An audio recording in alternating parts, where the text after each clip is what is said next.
I still live at my childhood home with my parents, my both younger brothers, and our old dog. Just last night, I was coming downstairs to get water sometime around or after 2 a.m. Our bathroom is right to the left from the stairwell's door, and the doorway to the kitchen is right between them.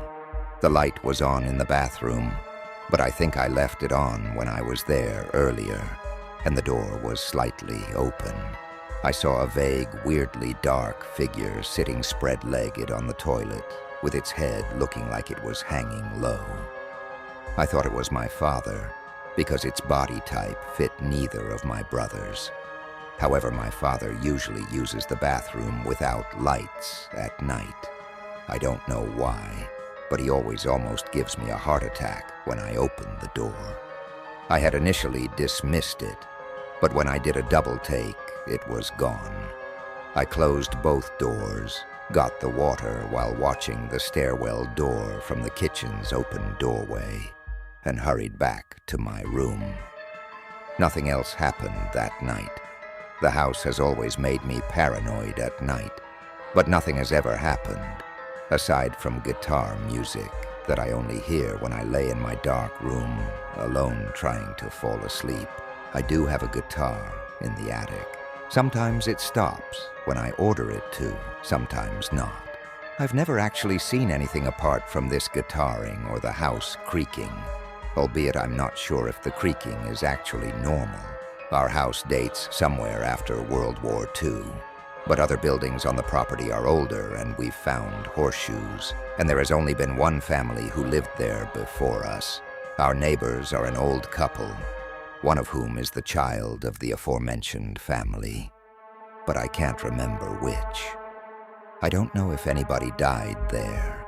I generally tend to get sudden fits of paranoia at nights. I don't know if it's caused by something unnatural or if it's just me.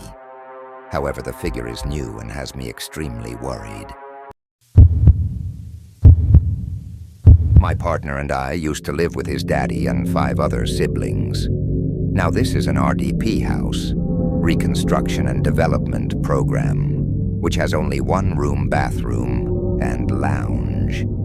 They built on an extra 3 rooms, so the 2 younger siblings slept with Daddy in main room. My partner and I had our own room. His middle brother was sleeping in lounge, and the other 2 sisters were in their room. So from the front door, you came into the lounge, and next to that was the main room and bathroom, and then you walk into another entrance to our room and sister's room. It was just after midnight, and my boyfriend and I had just gotten into bed from watching a movie on the phone. Half an hour later, I got up and went to the bathroom. There's a window above behind the toilet. I did my business. It was when I stood up, the whole bathroom turned ice cold and extremely evil. I felt this evil presence and its arms coming towards me. I was frozen for like 5 minutes. It felt as if it was going to pull me out the window from behind. I felt this thing grab me. For a second, I wiggled my finger, and that's when I jumped out the bathroom and ran into our bedroom again and jumped into my partner's arms. He asked me, "Why am I shaking?" And just as I was about to tell him, the actual TV in our lounge switched on all by itself. After that night, I had a lot more weirder experiences in that house. I eventually moved out then. After a while, my partner moved in with me at my mom's house. He told her about it, and she was freaked out, too. Turned out that their house was built on an army base with a morgue attached to it. Creepy. My husband and I and our cat live in a hotel. As I mentioned in my other stories, the hotel used to be an asylum for the criminally insane, and the basement was a morgue way back in the day. Out of all the rooms we lived in, there was one room in particular that had the most paranormal activity, and it was a negative experience. When we first moved into that room, right away, the energy felt off. The atmosphere just felt heavy and depressing. One night, my cat, Celine, was following something invisible around the room. She kept trying to climb the wall and kept looking up at the ceiling, with her eyes moving frantically in every direction. I could feel how uncomfortable she was by all the energies she was giving off. I tried to pet her to calm her down, but she pinned her ears at me and gave me an angry look. Now, Celine is one of the most sweetest cats in the world, and extremely friendly with people, so by her suddenly acting like this was definitely out of the ordinary. So I backed off and laid down in bed while watching TV. And then Celine jumped up on her cat tree, which was about a foot away from where I was laying. And when I looked over at her, she still had her ears pinned, and she was literally giving me the death stare. Looking so angry, she wouldn't stop staring at me. I started getting scared. Every move I made while in bed, she looked like she was ready to pounce. I never felt scared of my cat ever until that day. I was so afraid to move, so I just laid in bed not moving and hysterically crying. The energies in the room were strong and angry. Finally, Celine calmed down and returned to her old self. I hesitated to pet her at first, but her energy reassured me that she was okay. I cried with relief when I scooped her up in my arms and held her close. Days later, my husband and I were moving to a different room. As my husband was grabbing the last bit of storage from our old room, he suddenly sensed negative, eerie energy around him, and it freaked him out. My cat and I were already in the new room at the time my husband was in the old room, feeling these negative energies. My husband isn't really a firm believer in spirits. He tries to find more logical explanations for things. But this time, when he admitted to me that he felt those strange energies, something was definitely in that room. Hola. I have been a fan of this website for almost 1 year now. This time, I'd like to share my story experienced with paranormal activity. This story made me fascinated about afterlife and gave me a lot of questions in my head about it. I was wondering if someone can help me. Maybe I can get a certification of being a paranormal researcher. I was a graduating student. I will not drop the name of the school for its security, but this is somewhere in Laguna. I must say, Carmona Cavite, Southwoods. I have one failing subject, because I forgot that I have that subject. It was my GTA. Luckily, it was not just me, but 2 of my other colleagues. There's 3 of us in the class. The makeup class will last for 2 weeks, 3 classes per each week.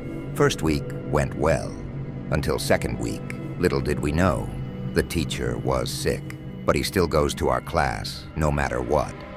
The 3 of us prepared an appreciation gift for him, like pizza and some pasta.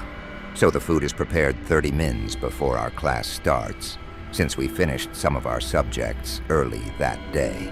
Our professor arrived late that day, which we thought he wouldn't make it. But the weird thing, he did not go into the room, but he was just at the door, since we can see him from the inside, because our door has a glass that we can see people from the outside. He was just smiling and waving at us. We were completely blank, and for some reason, some comforting feeling just came all over us. And then all of a sudden, in just a millisecond, he vanished like a bubble, and the room went cold. Our dean came up to inform us that our professor passed away that day, 5 in the morning. He was rushed in the hospital near our school due to heart attack. He was declared dead on arrival. My questions now are, the reason he showed up, was it because of an unfinished business? What sort of energy was that? Was that a spirit? Was it bad or evil? Please help. Thank you. Before the doppelganger incident, my cousin experienced another scary event after our housemaid died. This housemate of ours has taken care of her since she was a small child, and luckily I got a chance to see and spend time with her until I entered 1st grade. This housemate of ours, 8 Sailing, not her real name, was really nice to us. She took care of us whenever my cousin's mom wasn't around, and always made sure that we were okay, even though my cousin and I would always prank her. She was more of a family than a housemaid. Since I was the youngest in the household, whenever she goes out and no one's around the house to look after me, she takes me with her, after asking permission from my aunt. Usually she just visits her relatives until late in the afternoon. Then we'll go to the sari-sari store in our subdivision, and she'll treat me with the pasalubong bread that was longer and bigger than today's fudgy bar. And it only costs 5 pesos back then. Filipinos in their mid and late 20s knows about this, and then we'll finally head back home. One day, I noticed that she wasn't around the house, and made me wonder then until my aunt told me that 8 Saling died from a heart attack. Back then, I didn't know how serious the word dead is, so I didn't cry, but I did know that we'll never see her again. I don't know what day this actually happened, but maybe the night or a day after 8 Saling died. She made her presence known to my cousin. As to what my cousin relayed to us, she said that just before she was about to fall asleep, the edge of her bed on her right side suddenly dipped like someone just sat there. She was alone in her room, so she knows that it was something paranormal. Since she was too scared to look, she just covered herself with her blanket and kept her eyes closed. After a few moments, the feeling of someone sitting on her bed didn't go away, but instead it moved, and my cousin felt someone hugging her. This scared her a lot, so she immediately went out of the room carrying her pillow and came knocking to her mother's room to spend the night there. And well, she actually slept there for days. The next morning, after my cousin told us what happened, my aunt just said that maybe it was 8 Saling saying her last goodbye to her, as she was practically the one who took care of her until her last days of being our housemaid. This event doesn't really scare me, but instead I find it wholesome as I loved that housemaid of ours.